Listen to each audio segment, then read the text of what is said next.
आदरणीय गृह मंत्री ने ये भी कहा था कि आप मुझे 1 घंटा दीजिए, मैं उसको ऐड कर देता हूं। बड़ा दिल दिखाते हुए आदरणीय गृह मंत्री ने बड़ा दिल दिखाते हुए उन्होंने कहा कि मैं इसको 1 घंटे का समय दे दो, मैं इसको लिख कर लाता हूं। आप जानते हो पिना जी और शिखा जी एक मेंबर ऑफ लेजिस्लेटिव असेंबली और मलूक सर एमपी रहे।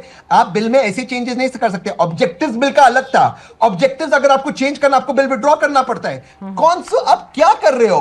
आप संवैधानिक संशोधन से इस तरह से मजाक कर रहे हो। ऑब्जेक्टिव्स में एक चीज लिखा है, लिखा बिल में कुछ और है। आदरणीय गृह मंत्री कहते हैं 1 मिनट में क्लॉज इंसर्ट कर जाता हूं, पर आपका ऑब्जेक्टिव से तो बिल अलग होगा। क्या कर रहे हो आप? इस तरह से आप गंभीर हो। आपने पहले बिल को नोटिफाई नहीं किया, दूसरे बिल में आप मतलब आप प्रोसीजर्स का बहाना लगा करके भी इस बार प्रोसीजर में पार्लियामेंट है मैम। क्या आप प्लीज मेरी मतलब बात वो है कि समझिए। हर बार पार्लियामेंट कोई ना है, कोई- पार्लियामेंट कोई में ना ओरल कोई- चलता है। अगर सर मेरी चलता है, बात बता दीजिए सुनिए, मैम। जब संशोधन किसके लिए होते हैं?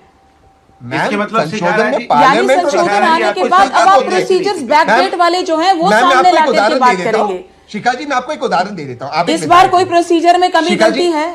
बिल्कुल है शिखा जी।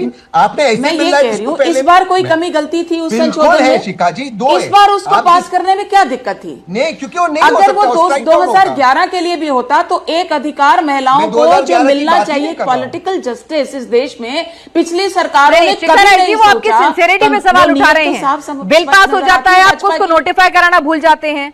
फिर वो कह रहे हैं कि आप बिल के लिए आप पूरा का पूरा स्पेशल सेशन बुलाते हैं।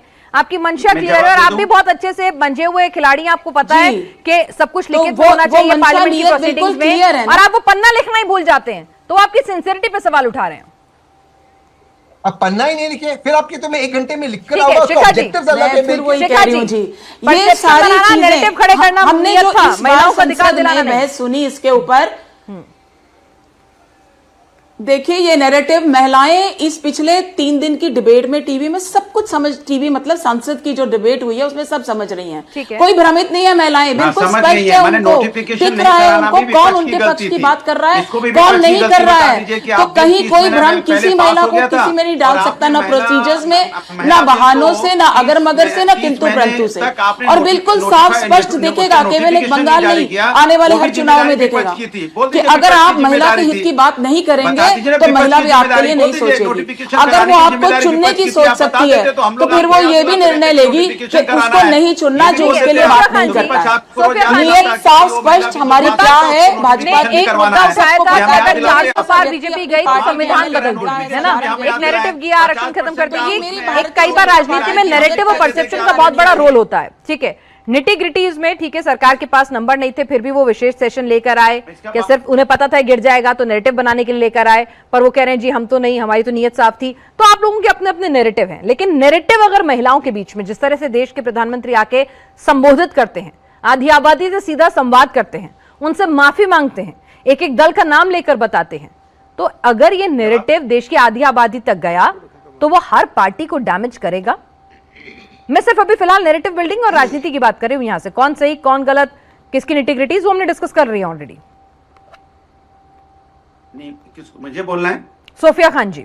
मैं बोलूं? टीएमसी समर्थक सोफिया खान जी। जी अरे भदौरिया साहब आपका नंबर नहीं है। सोफिया जी अपने आप को अनम्यूट कर ले पहले। आपका तो है ही नहीं, कहीं आप बिल ही नहीं पढ़ के आए हो, आपको पता ही नहीं किस पे वोटिंग होनी थी, और आप कह रहे हो कि मैं लोकसभा में सदस्य रहा हूं। सोफिया खान जी बोलिए। हाँ, मुझे थोड़ा बोलने दीजिए, थोड़ा सा मुझे बोलने दीजिए, बिना इंटरप्टेड बोलने दीजिएगा प्लीज।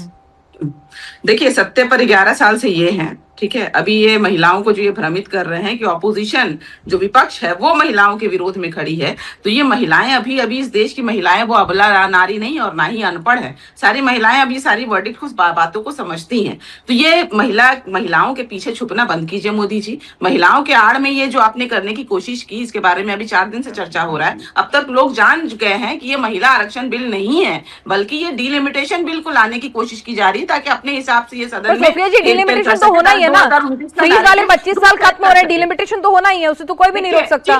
2029 के चुनाव में आपको डिलिमिटेशन के साथ ही जाना है। तो ये क्या डिलिमिटेशन बिल है, फिर महिला क्या करना? नहीं, एक सेकंड इसमें क्लॉज ये है मैडम, इसमें क्लॉज ये था कि महिला 24 से 33% महिलाएं अब तक सदन में बैठी होती, 13.5% नहीं होती। उन्होंने भाजपा की महिलाएं देखिए इतनी नेटिविटीज तो आप भी समझती हैं कि डिलिमिटेशन बिल से ही कनेक्टेड महिला आरक्षण का बिल भी है ठीक है, जो पास हो चलिए, मैं चुका मान है लिया, कि ठीक भाई है, मैंने डिलिमिटेशन मान लिया, होगा, जब मैंने संख्या बढ़ेगी तब महिलाओं को आरक्षण मिलेगा। मैंने मान भी लिया कि डिलिमिटेशन होना ही आज नहीं तो कल, तो फिर ये महिलाओं के आड़ में ये क्या करना है कि महिला विरोधी है विपक्ष और ये मोदी जी का तो रोना जब होना ही है तो अब पास देखिए, क्यों नहीं करा दिया? अभी देखिए, अगर अब डिलिमिटेशन देखिए, होना हम ही कह रहे है, हैं कि फ्रीज पास खत्म कीजिए, नहीं हो रहा है, तो हम पास कह क्यों रहे नहीं हैं, करा आप क्या दिया? लागू कीजिए ना, क्यों इन्हें महिलाओं की आड़ क्या लेने लागू दी? कीजिए? सारे राज्यों में लागू कीजिए। आपने 2024 में क्यों नहीं लागू किया? हम तो कह रहे हैं 50% दे दीजिए। हम ऑपोजिशन जो है वो कहने को तैयार है कि आप अपने सीटों में दीजिए ना भाई। आप आपके जो सांसद है वो ठीक है। महिला पुरुष सांसद बैठ के मलाई खा रहे हैं और इनकी महिलाएं बैठ कर डिबेट कर रही हैं।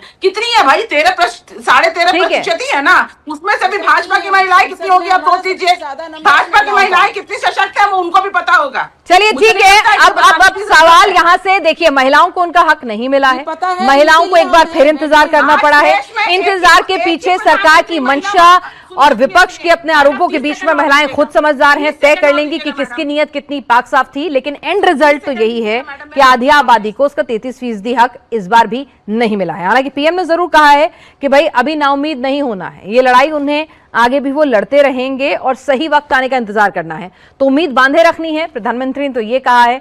बहरहाल विपक्ष कह रहा है कि ये बिल की आड़ में डिलिमिटेशन की साजिश थी, जो डिलिमिटेशन होके ही रहना है।